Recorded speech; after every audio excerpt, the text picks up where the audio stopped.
Right, well, hello everybody, and welcome to the very first town meeting of the Bingham and District Choral Society. This is an opportunity for the officers and the committee to tell you what we've been doing during the last year and what we are currently planning for the future. It's also an opportunity for you to comment on any topic you choose and to make suggestions for the future. It is an informal meeting. There will be no minutes and we will make no binding decisions. I will now make some opening remarks. Brad Wilson, our treasurer, will then say something about finance. Peter Riley, chair of the program committee, will say something about programs. And Guy Turner, the musical director, will say something about being a musical director.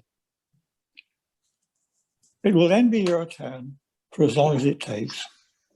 And finally, I hope there will be time to talk a little bit about Andrew James's exciting Gateway to Music project that I emailed you about over the weekend. Before we start properly, though, a word about Zoom. This will work best if you keep yourself muted unless you are planning to speak or are speaking. When you do want to speak, unmute yourself and wave to catch my attention. I will try and call everybody who wants to speak on any particular topic. So going back to this time last year, we were looking forward to taking on two of the brightest stars in the choral firmament, the Brahms German Requiem and the Bach B minor Mass. Yet sad as we were to postpone these, we recognize that for many, many people, their loss to the coronavirus has been infinitely greater. Apart from one asymptomatic case, we believe that the choir membership has so far escaped corona. Well done, everybody, and keep it up. We do, however, mark the passing of Elaine Mcgalva, who was one of our loyal sopranos for many years. Elaine succumbed to a recurrence of breast cancer and died in January. When we were first suspended a little more than a year ago, we fully expected to restart in September. We nevertheless felt that it was important to maintain contact with and between members, and I still believe that. The first significant innovation was the Bingham Broadcasting Corporation, which, like its bigger sister, provided some harmless entertainment at modest cost. We also commissioned Guy to write his folk song sequence, which will eventually form the centerpiece of one of our 50th season concerts. This sets 4 folk songs, each chosen by us, one each from England, Ireland, Scotland, and Wales. And I personally think that this could be Guy's masterpiece, his Enigma Variations, his I Did It My Way. And every so often I cheer myself up by going back to Zosban Vach or All Around My Hat. When it became clear that there would be no September restart, we laid plans to record a CD of Christmas music, only to have to abandon those as well. And then along came distance learning, which I like to think of as Brad's brilliant conception 2, or BBC 2. Distance learning is just coming to the end of a 9-month run, with new episodes produced either weekly or fortnightly. It has given us a wonderful range of music for us to sing to. And on your behalf, I'd like to thank Guy, Michael, Brad, Jeff Sutton, the technical wizard, and all of the singers involved. Distance learning and other activities, of course, have associated costs. In a financial year in which we had no subscription income, these have perforce been met largely from reserves. Brad will give us the details shortly, but we are fortunate to have substantial reserves, which no doubt we will rebuild in due course. In the unique circumstances of a global epidemic, I can think of no situation which would better justify the use of reserves. I hope you agree. One activity which did take place as planned was our very first young composer competition, and Guy will report on that. And we continue to try to plan for the future. Irrespective of what the restart may look like, it is important that we are safe and that we feel safe.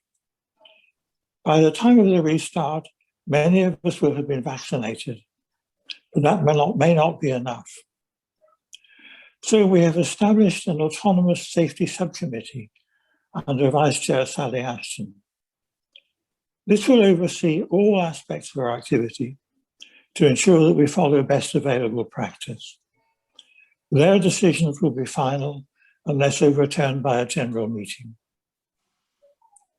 We have established another subcommittee under Bradley Posen to oversee planning for our 20th anniversary season, which should start in the autumn. They have concluded, and the committee has agreed with them, that even if we were to mount it, the financial risk posed by doing last night of the proms this November would be unacceptably high. Our current plan is therefore to postpone it by a year to November 2022. We still hope to start rehearsals in the summer or autumn, and Val has had an encouraging exchange with Carnarvon School just in the last day or two. We hope to mount a concert of some sort in November, and the programme committee under Peter Eiley is looking at possibilities. And we will look at some point in the future also to reschedule the Brahms Requiem and the B minor Mass. There was no possibility of us holding a general meeting last May. Article 17.1, however, of our Constitution states that there shall be an AGM in the month of May to be held at such time and in such place as the committee shall determine. The committee has therefore determined that we will hold a Zoom-based AGM, probably on Wednesday the 26th of May. That will address all the regular AGM matters, including approval of accounts, setting the subscriptions for the next financial year, and election of a committee and officers. There are 5 members who do not have ready access to the internet. We believe, however, that by May, it will be possible to make arrangements which will allow all of them to attend the meeting if they wish. I was going to bring you up to date quickly on my Sit to Stand challenge, which just has 2 days to run. And I'm delighted to say that the sum pledged so far is £1,370. I would like to thank the Press Committee most wholeheartedly. You will be surprised, I certainly have been, by the amount of business needing attention in the last year. But I want to finish by thanking you, the loyal membership, for your many messages of support and encouragement. They have been invaluable in a long and difficult year. I'm happy to take any questions if there are such.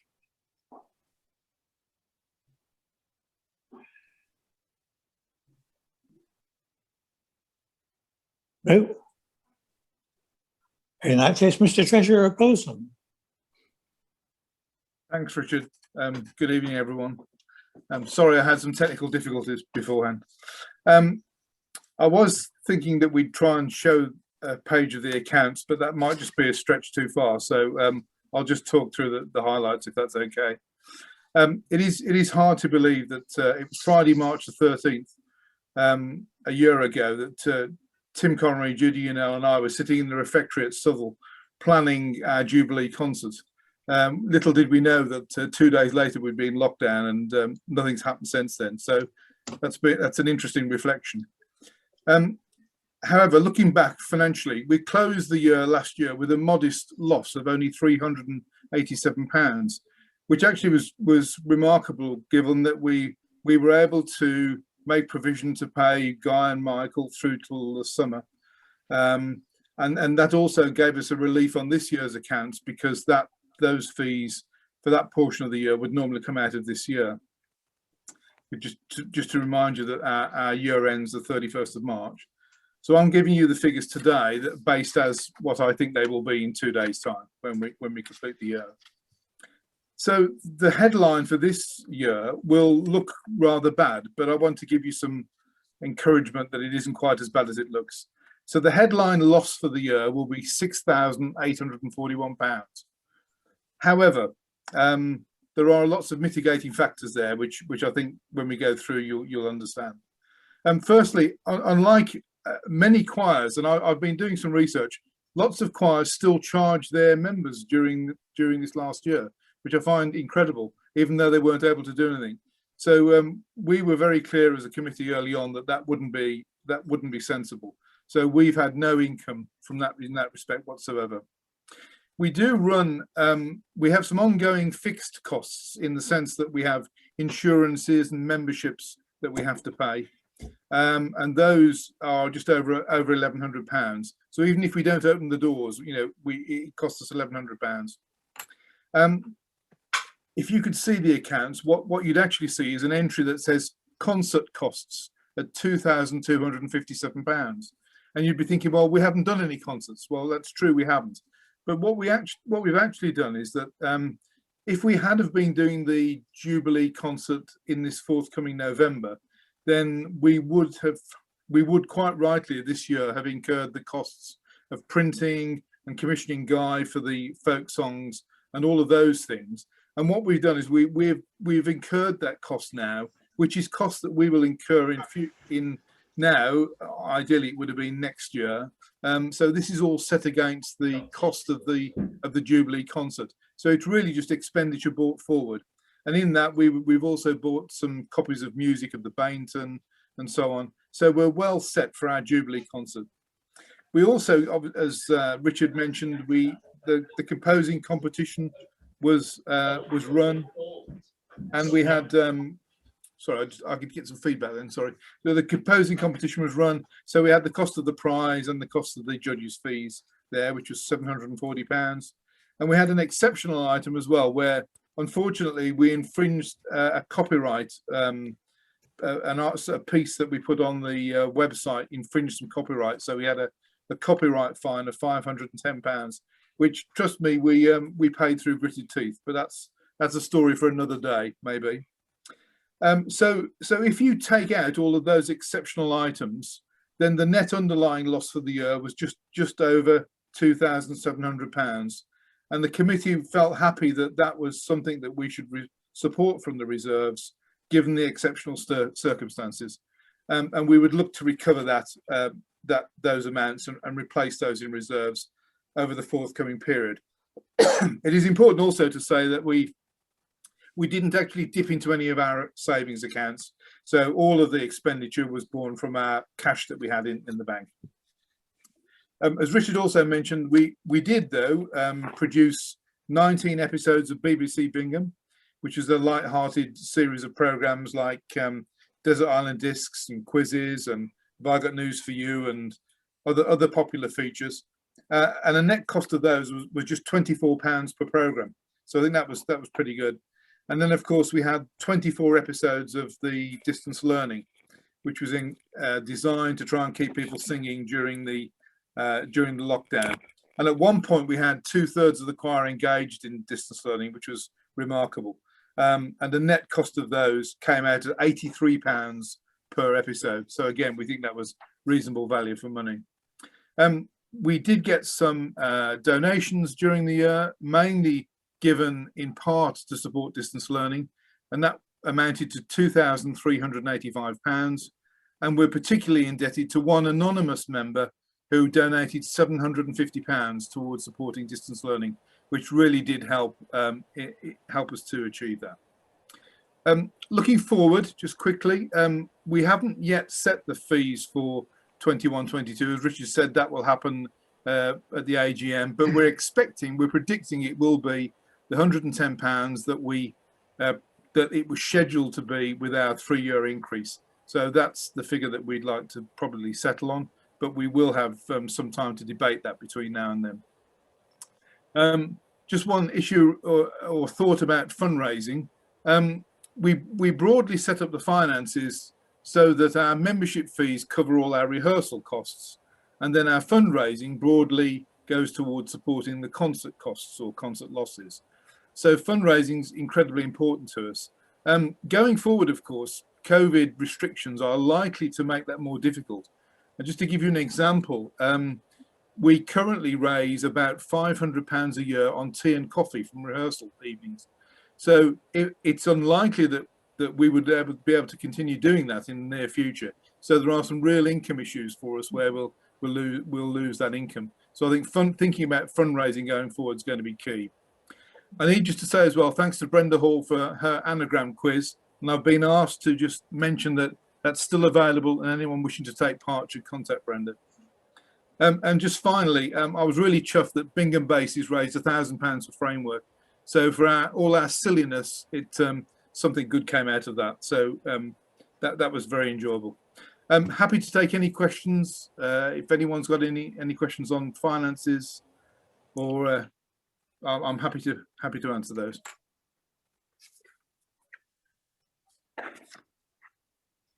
I don't see anybody desperate to say something. That's Okay. Good. Always good. In that case, Peter Riley. Good evening, all. Evening. Richard's already mentioned, of course, that we've lost the Brahms Requiem and the Bach B minor Mass this last year. And we've also had to cancel our April concert this year, which was unfortunate because one of the items in that was to be a world premiere of our composer's winner. We won't lose that one. It's something we must get in as soon as possible. Now, as most of you will know, this choir started in the academic year of 1971-72 as an evening class, I believe, run by Neville Ward. So we are now 50 years from that.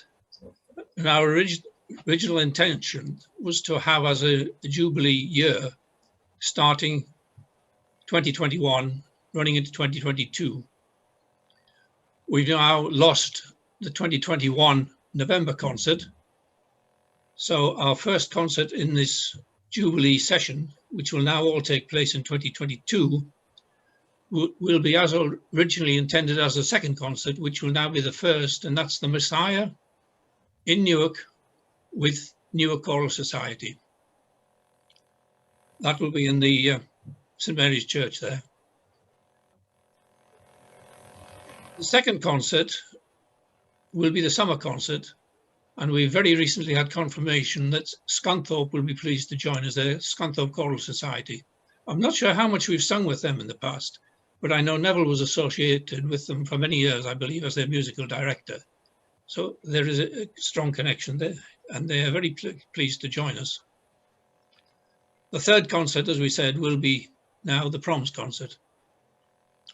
Guy has christened this Proms. That doesn't mean people are going to have to stand through the whole concert, but it will end up in a normal sort of Proms fashion with the well-known songs from that. It will also be the world premiere of Guy's composition, which Richard mentioned earlier, the folk songs, which were of course chosen by the choir. So you have an input there, and also to some of the other items. We mustn't lose sight of carols. I think they're a big thing, and I'm sure we'd all like to try and get the carols in this year. The news from the school today, Carnarvon, about rehearsals starting in September, hopefully, means we should be in a good position to have the carols this year. They may be a slightly different format. We're not sure how we'll stand with involving the children in view of COVID. And of course, there may still be social distancing, but we'll be looking at alternative formats to try and ensure that somehow we can sing carols this year.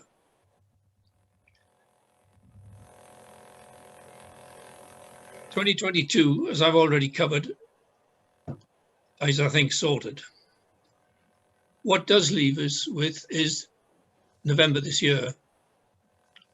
Although we postponed the big concert, the Proms, we have in fact retained the booking of the Minster.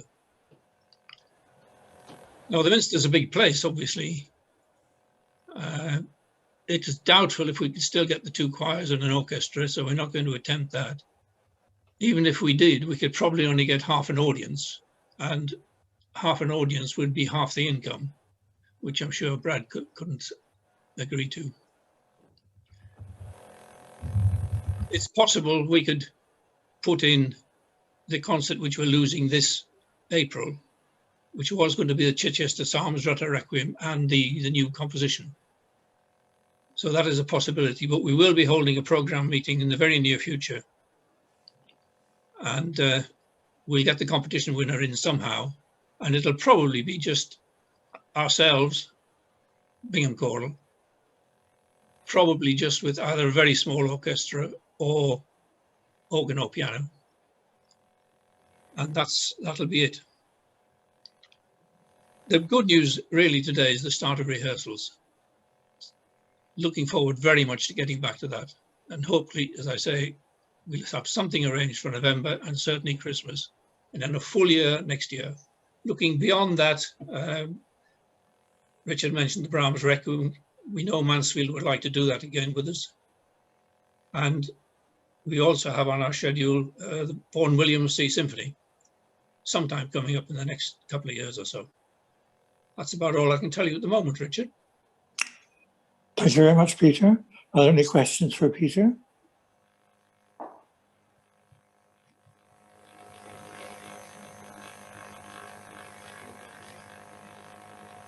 In that case, take it away, Guy. Good evening, everybody. I said to Richard, my job for this meeting was not really to tell you anything, but just to enthuse about it. And it is very exciting listening to Peter talking about the music that we might be doing and thinking that we'll actually be performing together and rehearsing together again. Just reflecting on the lockdown bit, I absolutely loved doing all the stuff for BBC One, all the silly programmes and the more straightforward talks. That was great fun to do. I'm quite proud of what we did for the BBC Two Distance Learning, but I can't say I enjoyed it, because if you can imagine, getting the bass part right in all that music took a lot of attempts, and so I spent a long time recording those things. And if I had one of those to do, I thought, oh no, not another one, especially when we were doing the Elgar, which is quite difficult. But anyway, we got it. Just a word, as Richard said, about the composing competition. That was an enjoyable and interesting process to go through. My co-judges were Dave Machel, the local composer, and Ellie, the conductor of Mansfield. And the judging was done anonymously. We didn't know, the scores didn't carry the names of the composers. We didn't know whose work we were looking at. But once we'd made our decision, it turned out that the winner was a former head chorister of Southwell Minster. So I did actually know George, but I didn't know that as we were judging the thing. He's written a piece which is, on the one side, quite original and distinctive, but on the other side, definitely not modern music, and definitely not any more difficult to sing than the pieces it was designed to go with, but certainly as easy as the Rutter Requiem and easier than the Bernstein Chichester Psalms. Whether, as Peter says, whether we end up doing that programme remains to be seen, but if not, we'll contrive to get George's piece with just organ accompaniment probably into the November concert, assuming we're able to go ahead. Other things to enthuse about, I am over the moon with the soloists we've got for Messiah. If anybody's been to the Southwell Music Festival at all, you will know three of them, because Amy Wood, Judy Brown and Joe Doody are all the Southwell Minster Music Festival regulars. The bass is Jeff Williams, who's actually the son of Derek Williams, the conductor of the Nottingham Symphony Orchestra. So that's a great lineup. And I'm excited to be working with Scunthorpe as well in the summer. That will be a shortish lunchtime concert. We haven't decided programme yet, but it'll be in Newark, and it'll either be all stuff with organ or all stuff with piano, a proper budget concert, but something that'll be very enjoyable for both choirs to do, and leaving us some time to meet up afterwards. Meet up sounds funny, doesn't it? Then, of course, I think my biggest disappointment in the whole of this lockdown process, apart from not being able to see my kids for months and months, was the fact that we have had to postpone the big Jubilee concert, but that's entirely the right thing to do. But I'm still very, very greatly looking forward to that. The last thing just to flag up from my point of view is something else that will be happening next year. And that is that during the summer, I'm going to walk from Land's End to John O'Groats, something I've always wanted to do. And that will be in aid of 5 charities. And one of those charities is Bingham and District Choral Society. So I'll be engaging you in support and sponsorship as I work towards that.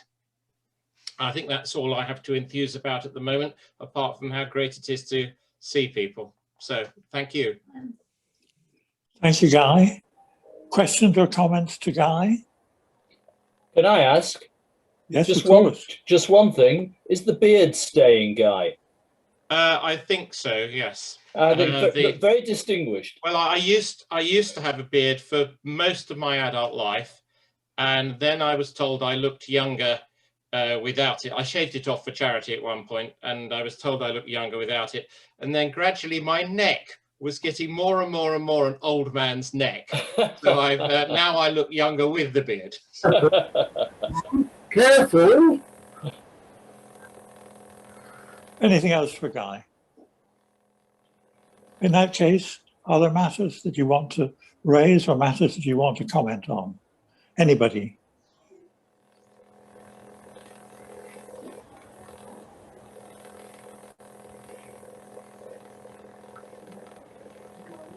Could I Anybody? ask something? Go on, go Could I for ask? it. Yes, go on, Brenda. Yeah, I was going to say, I know it's been mentioned about the quiz, but I would like to point out that 2/3 of the money has been raised with people outside the choir, either selling the quizzes or buying the quizzes. And I'm disappointed that the choir members haven't joined in. If they want paper copies, I can put them in my porch. If they're Radcliffe people, for them to collect and leave me the money, and I'll put it into the bank for you. Thank you. Okay. Thank you, Brenda. Who's next?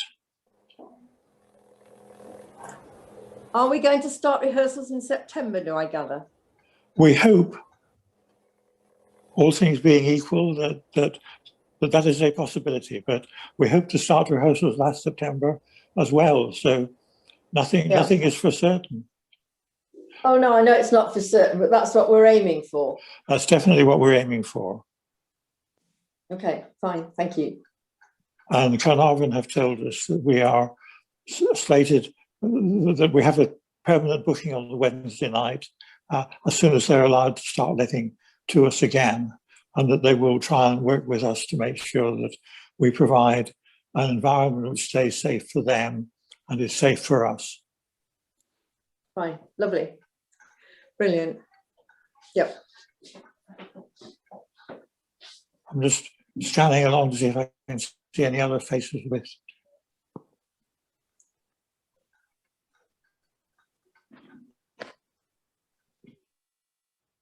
Okay, speak now or forever hold your peace.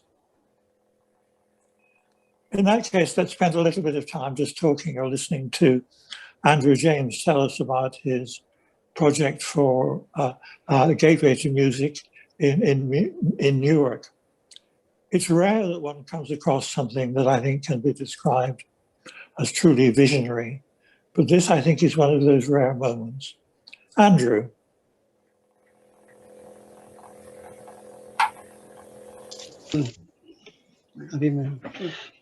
Can you hear me, folks? Yes. Yep.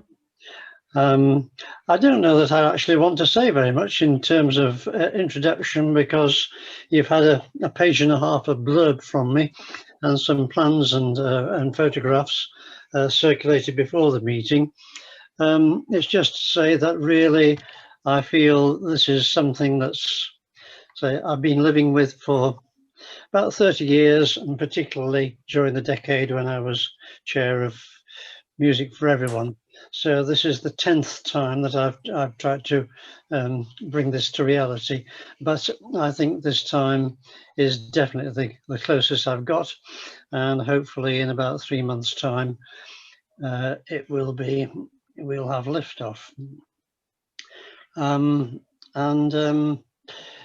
It will provide a hall which is large enough for rehearsal, will be large enough for smaller concerts, that's to say the choir and either a piano, but probably not large enough for our full-scale orchestra, choir, and a decent-sized audience. The diagram that I circulated showed one arrangement of seating, but that's not for classical music, it's for popular music.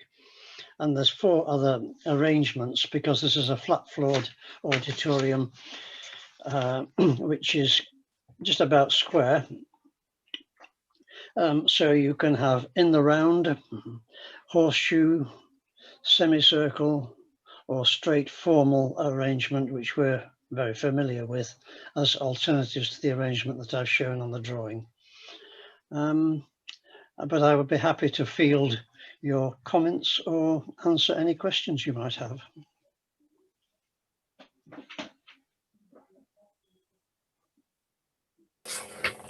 I think, Andrew, it's one of those things when we're principally stunned into silence and simply take our hats off to you. Peter? Good to see you, Andrew. Was it a year or so ago you had an idea for modifying Barnby Methodist Chapel? How would that compare concert-wise to your new proposal?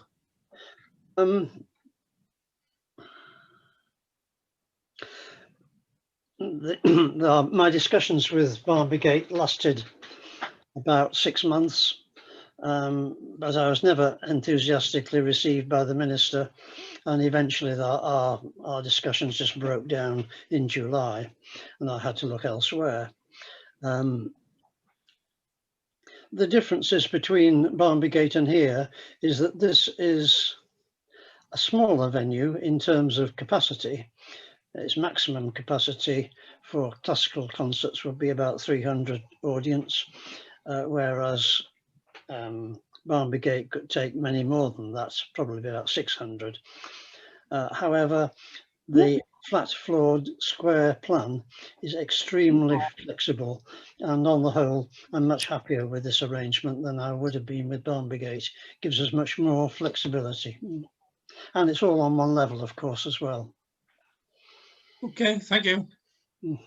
I don't know how many of you have been in the choir long enough to have sung at Barnby Gate, but I regard it as one of the most horrible venues that we've ever participated in. If I never sing in it again, it'll be soon enough. I think Andrew would have improved it quite a lot, to be honest, but there was scope. I was just wondering whether Mike Wilson is aware of what your plans are and the Newark Choral Society.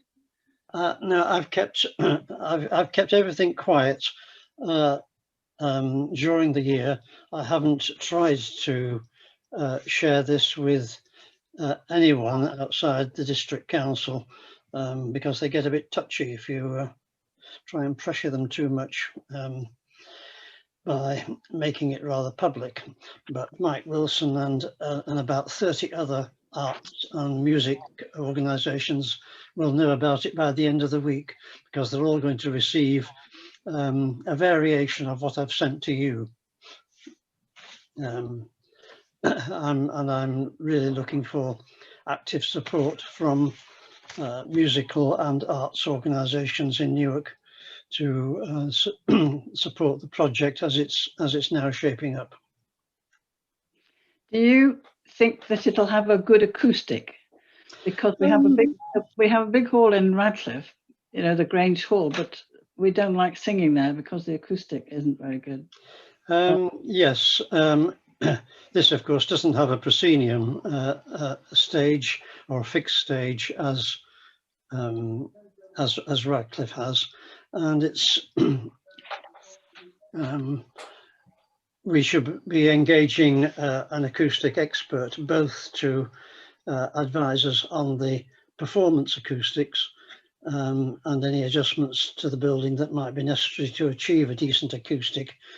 But we'll also be using them to contain the noise of popular concerts. Oh, yeah. Yeah. Thank you, Janet. Any more?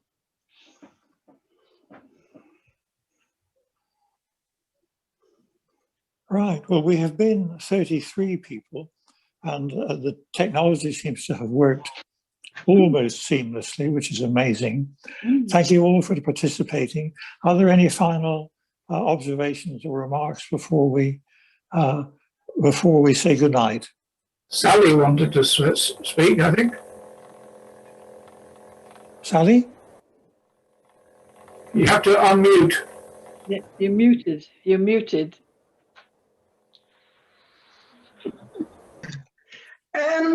Who's paying for this venue in Newark? Pardon? How is the venue in Newark being funded? Sorry, I didn't pick that up. How is the venue being funded, Andrew? Yes. Well, there's a bit of funding coming from me personally, but the majority of it will be coming from seeking about £1 million from grant funding bodies. And because such a task is far beyond me, I'm engaging professional fundraisers for whom this sort of money is really peanuts. Then they're called Greenwood Projects Limited, and they're based in Lichfield, but they're very familiar with this sort of territory. And the district council has kindly provided me with a list of possible funds that I can approach. And it's for a social enterprise, there was 49 funds I could approach, and for a private company, 219. So I've got quite a lot of work to do. Great, but that sounds optimistic. Good, good. Thank you.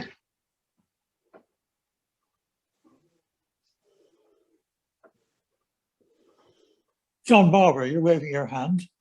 Yes, I am indeed. Just a comment, really. I'm noticed that in his write-up that Andrew sort of intimated that we could be used for rehearsal of smaller concerts. I'm rather concerned that the choir might be Bingham and District Choral Society in name only, and I think we should. I know we haven't got an ideal place to hold concerts, but I still think we should hold as many concerts as we can within the Rushcliffe area. Mm-hmm.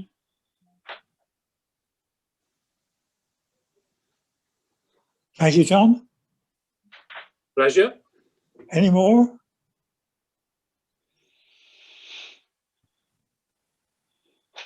Anybody got a benediction?